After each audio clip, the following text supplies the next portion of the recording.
Assalamualaikum warahmatullahi wabarakatuh. Saudara sekalian yang dirahmati Allah, pada kesempatan ini izinkan saya menyampaikan sedikit mengenai 11 hal yang harus dihindari oleh pasangan suami istri agar terjaga kelanggengan, keharmonisan, dan kelangsungan rumah tangganya. Mudah-mudahan bermanfaat tips yang ingin saya sampaikan, khususnya bagi Anda pasangan suami istri dan juga bagi Anda calon pasangan suami istri.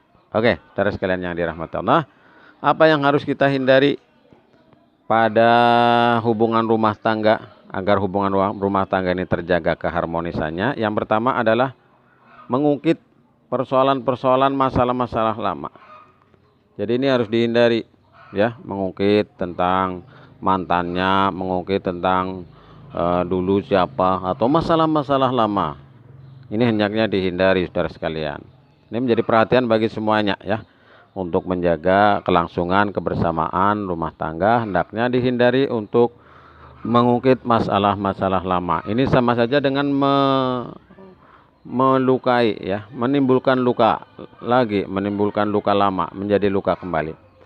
Kemudian yang kedua, saudara sekalian, adalah tidak menjaga keintiman atau keharmonisan. Nah, keintiman, keharmonisan ini harus diciptakan agar terjaga keharmonisannya, agar terjaga keintimannya, kemesraannya harus dijaga. Maka saudara sekalian, hendaklah bisa terjalin kemesraan, keharmonisan, keintiman dalam hubungan suami istri. Kemudian yang ketiga, membiarkan banyak orang ikut terlibat dalam rumah tangga. Jadi persoalan rumah tangga adalah persoalan suami dan istri. Hendaknya diselesaikan oleh dua orang ini. Jangan sampai melibatkan orang lain. Kalaupun melibatkan orang lain, yang disepakati oleh keduanya.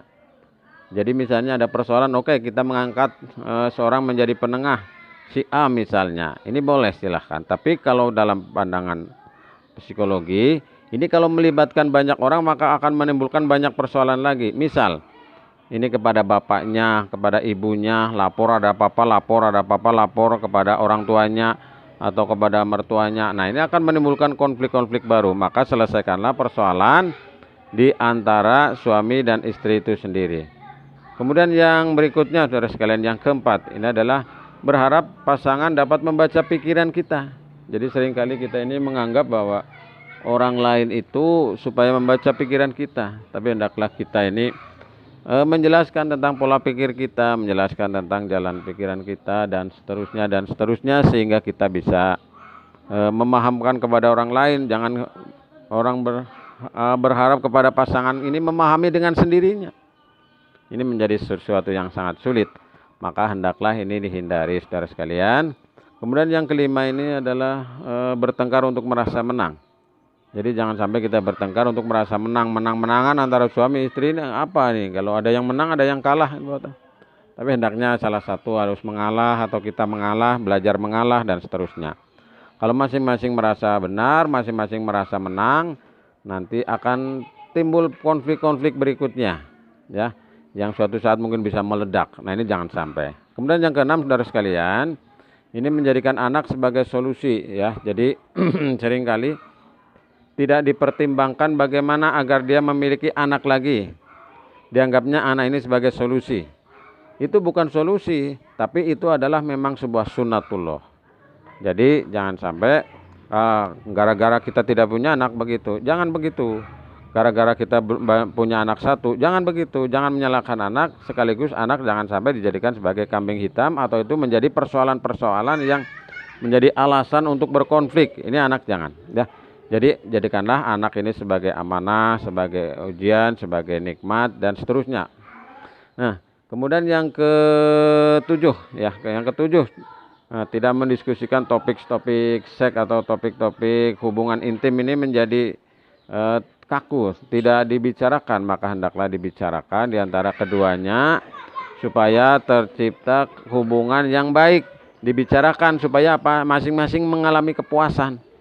Jangan sampai satu puas, satu tidak, satu kecewa, satu puas, dan sebagainya. Hendaklah masing-masing semua merasakan kepuasan. Nah, ini saudara sekalian, ini menjadi sesuatu yang krusial, persoalan penting.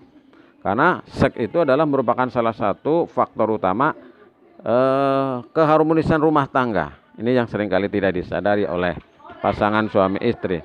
Kemudian yang kedelapan, tidak terbuka soal keuangan. Keuangan jalan sendiri-sendiri, masing-masing pegang keuangan dan merahasiakan, disembunyikan dan seterusnya, jangan.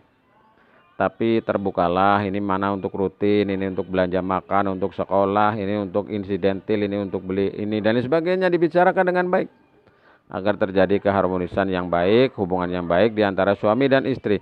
Nah, ini menjadi tips yang sangat penting. Kemudian yang ke-9 saudara sekalian adalah mengabaikan masalah yang harus diselesaikan. Seringkali ada persoalan-persoalan tapi dianggap nantilah.